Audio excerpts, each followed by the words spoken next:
ಶಿವರಾತ್ರಿ ಅಂಗವಾಗಿ 10,000 ಲಡ್ಡು ವಿತರಿಸಿದ ಲಗ್ಗೆರೆ ಸಿದ್ದೇಗೌಡ. ಲಗ್ಗೆರೆಯಲ್ಲಿ ಶಿವರಾತ್ರಿಯ ಸಂಭ್ರಮ ಸಡಗರಕ್ಕೆ ಸಾಕ್ಷಿಯಾಗಿದ್ದು, ಕಾಂಗ್ರೆಸ್ ಮುಖಂಡರಾದ ಲಗ್ಗೆರೆ ಸಿದ್ದೇಗೌಡರು ನೇತೃತ್ವದಲ್ಲಿ ವಿಶೇಷವಾಗಿ ಅಭಿಷೇಕ ಮತ್ತು ಸ್ವಾಮಿಗೆ ವಿವಿಧ ಬಗೆಗಳಿಂದ ಅಲಂಕಾರ ಮಾಡಿ ವಿಶೇಷ ಪೂಜೆಯನ್ನ ಸಲ್ಲಿಸಿ 10,000 ಲಡ್ಡು ವಿತರಿಸುವ ಮೂಲಕ ಮಹಾಶಿವರಾತ್ರಿಯನ್ನ ಅದ್ದೂರಿಯಾಗಿ ಆಚರಿಸಲಾಯಿತು. ಲಗ್ಗೆರೆಯ ಮಹಾಗಣಪತಿ ದೇವಸ್ಥಾನದಲ್ಲಿ ಭಕ್ತರು ದೇವರ ದರ್ಶನವನ್ನ ಮಾಡಿದ್ರು. ಕಾಂಗ್ರೆಸ್ ಮುಖಂಡ ಸಿದ್ದೇಗೌಡರು ಮಾತನಾಡಿ, ಸಾಮಾನ್ಯವಾಗಿ ಎಲ್ಲಾ ಹಬ್ಬಗಳಲ್ಲಿಯೂ ದೇವರಿಗೆ ಹಗಲು ಪೂಜೆ ನಡೆಯುತ್ತದೆ. ಆದರೆ ಶಿವರಾತ್ರಿ ಮಾತ್ರ ರಾತ್ರಿಯ ಹೊತ್ತು ಪೂಜೆ ಭಜನೆ ನಡೆಸುವ ವಿಶೇಷ ಆಚರಣೆ. ರಾತ್ರಿ ಎಂದರೆ ಕತ್ತಲು ಎಂದರೆ ಅಜ್ಞಾನವನ್ನ ಕಳೆದು ಸುಜ್ಞಾನ ಬೆಳಗಿಸು ಎಂದು ಆ ಶಿವನನ್ನ ಬೇಡುವ ಶುಭ ದಿನವೇ ಶಿವರಾತ್ರಿ. ರಾಜರಾಜೇಶ್ವರಿ ವಿಧಾನಸಭಾ ಕ್ಷೇತ್ರ ಮತ್ತು ಲಗ್ಗೆರೆ ವಾರ್ಡಿನ ಎಲ್ಲಾ ನಾಗರಿಕರಿಗೆ ಶಿವನ ಆಶೀರ್ವಾದ ಇರಲಿ ಎಂದರು.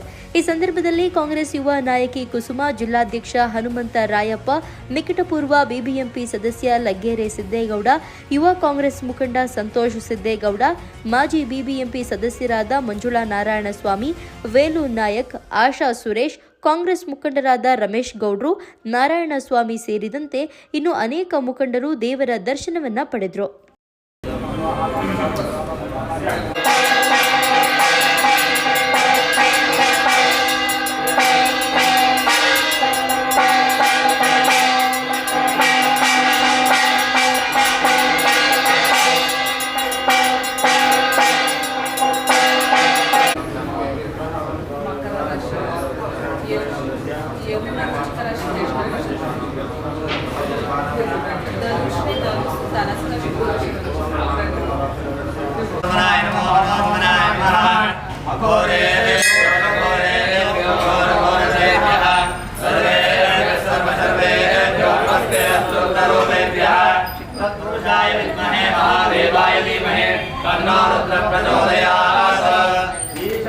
सर्वविद्यानामीश्वर सर्वभूतानां ब्रह्माधिपतिः ब्रह्मणाधिपतिः ब्रह्मा शिवो मे अस्तु सदा शिवो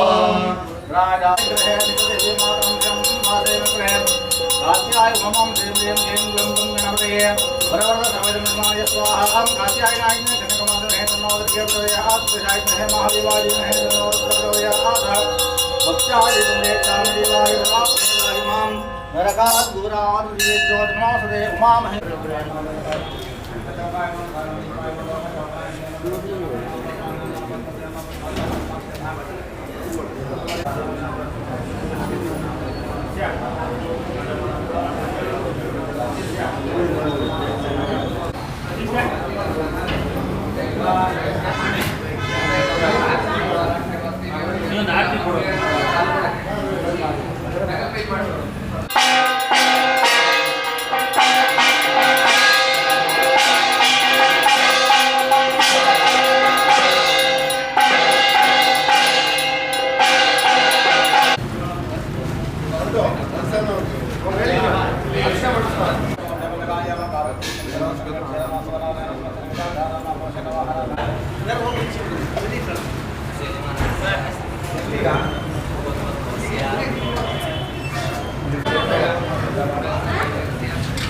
ಮೊದಲನೇದಾಗಿ ಶಿವರಾತ್ರಿ ಹಬ್ಬದ ಶುಭಾಶಯಗಳು. ಇವತ್ತು ಶಿವರಾತ್ರಿ ಪ್ರಯುಕ್ತ ವಿಶೇಷ ಪೂಜೆ ಏನು ಹೇಳ್ತೀರಾ? ನಮ್ಮ ಎಲ್ಲ ಲಗ್ಗೆರೆ ವಾರ್ಡ್ನ ಎಲ್ಲ ಮಹಾಜನತೆಗೆ ಮಹಾಶಿವರಾತ್ರಿ ಹಬ್ಬದ ಶುಭಾಶಯಗಳನ್ನು ಕೋರ್ತಾ, ಈ ಒಂದು ದೇವಸ್ಥಾನ ಒಂದು 20 ವರ್ಷಗಳೇ ಆಗಿದೆ ಪ್ರಾರಂಭ ಆಗಿ. ಸತತ 20 ವರ್ಷಗಳಿಂದ ನಾವು ಮಹಾಶಿವರಾತ್ರಿ ಹಬ್ಬದಲ್ಲಿ ವಿಶೇಷವಾದ ಪೂಜೆ, ಅರ್ಚನೆ, ಅಭಿಷೇಕವನ್ನು ಮಾಡ್ತೀವಿ. ಇಡೀ ರಾತ್ರಿ ಇಡೀ ದಿನ ಇಲ್ಲಿ ಪೂಜಾ ಕೈಂಕರ್ಯಗಳು ನಡೀತವೆ. ಬರುವಂಥ ಎಲ್ಲ ಭಕ್ತಾದಿಗಳಿಗೂ ಸಹ ನಾವು ಉಚಿತವಾಗಿ ಲಾಡು ಪ್ರಸಾದವನ್ನು ಮಾಡ್ತಾಯಿದ್ದೀವಿ. ದೇವಸ್ಥಾನವನ್ನು ನಿರ್ಮಾಣ ಮಾಡಲಿಕ್ಕೆ ಯಾರ್ಯಾರು ನಮಗೆ ಆವತ್ತು ದಿನಗಳಲ್ಲಿ ಸಹಾಯ ಮಾಡಿದ್ರು ಅವರೆಲ್ಲರಿಗೂ ಸಹ ಒಂದು ವಿಶೇಷವಾದ ಗೌರವವನ್ನು ಅವರಿಗೆ ಒಂದು ಅರ್ಚನೆ ಮಾಡಿ ಸಾಲ ಹಾಕಿ ಪ್ರಸಾದವನ್ನು ಕೊಡೋ ಮುಖಾಂತರ ಅವ್ರಿಗೆ ವಿಶೇಷವಾದ ಗೌರವವನ್ನು ನಮ್ಮ ದೇವಸ್ಥಾನದಲ್ಲಿ ಪ್ರತಿ ವರ್ಷ ಮಾಡ್ಕೊಂಬರ್ತಾಯಿದ್ದೀವಿ. ಇವತ್ತು ಶಿವರಾತ್ರಿ ಇರೋದ್ರಿಂದ ಭಕ್ತಾದಿಗಳು ಹೆಚ್ಚಿನ ಸಂಖ್ಯೆಯಲ್ಲಿ ಬರುವಂಥದ್ದಿರುತ್ತೆ, ಅವ್ರಿಗೆ ಏನು ಅನುಕೂಲ ಮಾಡ್ತಾರೆ? ನಮ್ಮಲ್ಲಿ ನಾವು ಯಾವುದೇ ರೀತಿಯ ಇವತ್ತು ನಿಜ ನೀವು ಹೇಳೋದು ಶಿವರಾತ್ರಿ ಹಬ್ಬದಲ್ಲಿ ಹೆಚ್ಚಿನ ಜನ ಭಕ್ತಾದಿಗಳು ಬರ್ತಾರೆ. ನಾವಿಲ್ಲಿ ಕ್ಯೂ ವ್ಯವಸ್ಥೆ ಮಾಡಿಲ್ಲ, ಯಾಕೆಂದರೆ ನಮ್ಮದು ಮೇಯ್ನ್ ರೋಡು ಪ್ರತಿ ವರ್ಷ ಬ್ಲಾಕ್ ಆಗುತ್ತೆ ಅಂತೇಳಿ ಬಂದವ್ರಿಗೆ ನಾವು ಆಗಾಗಲೇ ದರ್ಶನಕ್ಕೆ ಶೀಘ್ರವಾಗಿ ದರ್ಶನವನ್ನು ಮಾಡಿ ಹೋಗುವಂಥ ವ್ಯವಸ್ಥೆಯನ್ನು ಮಾಡ್ಕೊಂಡಿದ್ದೀವಿ. ಪ್ರಸಾದ ವ್ಯವಸ್ಥೆ ಏನು? ಪ್ರಸಾದವನ್ನು ನಾವು ನಮ್ಮ ದೇವಸ್ಥಾನದ ದುಡ್ಡಲ್ಲೂ ಸುಧಾ ನಾವು ಮಾಡಿಸಲ್ಲ. ನಾವೊಂದು 8-10 ಜನ ನಾವು ಭಕ್ತಾದಿಗಳು ಅಂದರೆ ಅದರಲ್ಲಿ ನಾನೂ ಸೇರ್ಕೊಂಡಿದ್ದೀವಿ. ನಾವುಗಳು ಉಚಿತವಾಗಿ ಪ್ರಸಾದವನ್ನು ಪ್ರತಿ ವರ್ಷ ಮಾಡಿಸ್ತೀವಿ.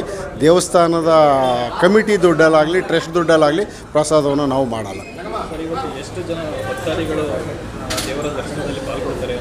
ಒಂದು 6,000-7,000 ಜನ ಇಡೀ ರಾತ್ರಿ ಬೆಳಗ್ಗೆಯಿಂದ ರಾತ್ರಿ ತನಕ ಬರ್ಬೋದು ಅನ್ನೋ ನಿರೀಕ್ಷೆ. ನಾವು 10,000 ಲಾಡನ್ನು ಪ್ರಸಾದಕ್ಕೆ ತಯಾರಿ ಮಾಡಿಕೊಂಡಿದ್ದೀವಿ. ಭಕ್ತಾದಿಗಳಿಗೆ ಏನು ಹೇಳ್ತಾರೆ ಸರ್? ಭಕ್ತಾದಿಗಳಿಗೆ ಭಗವಂತ ಒಳ್ಳೇದು ಮಾಡಲಿ, ಎಲ್ರಿಗೂ ಆ ಶಿವನ ಕೃಪಾ ಕಟಾಕ್ಷ ಸಿಗಲಿ, ಎಲ್ರಿಗೂ ಸುಖ ಶಾಂತಿ ನೆಮ್ಮದಿ ಆಯಸ್ಸು ಆರೋಗ್ಯ ಸಿಗಲಿ ಅಂತೇಳಿ ನಾನು ದೇವರ ಸನ್ನಿಧಿನಲ್ಲಿ ನಾನು ಪ್ರಾರ್ಥನೆ ಮಾಡ್ಕೊಳ್ತೀನಿ. ನಾನು ಸಿದ್ದೇಗೌಡ ಅಂತೇಳಿ ಈ ಟ್ರಸ್ಟ್ನ ಅಧ್ಯಕ್ಷ, ಈ ಭಾಗದ ಪಾಲಿಕೆಯ ಮಾಜಿ ಸದಸ್ಯ. ಪ್ರತಿ ವರ್ಷ ಈ ಟ್ರಸ್ಟ್ನಲ್ಲಿ ನಾನು ಈ ಹಬ್ಬವನ್ನು ತುಂಬ ಚೆನ್ನಾಗಿ ಮಾಡ್ಕೊಂಬರ್ತಾಯಿದ್ದೀವಿ. ನನ್ನ ಟ್ರಸ್ಟ್ನ ಎಲ್ಲ ಸಹೋದ್ಯೋಗಿಗಳು ಸದಸ್ಯರು ಈ ಒಂದು ಪೂಜಾ ಕೈಂಕರ್ಯದಲ್ಲಿ ನನ್ನ ಜೊತೆಯಲ್ಲಿ ಪಾಲ್ಗೊಳ್ತಾರೆ.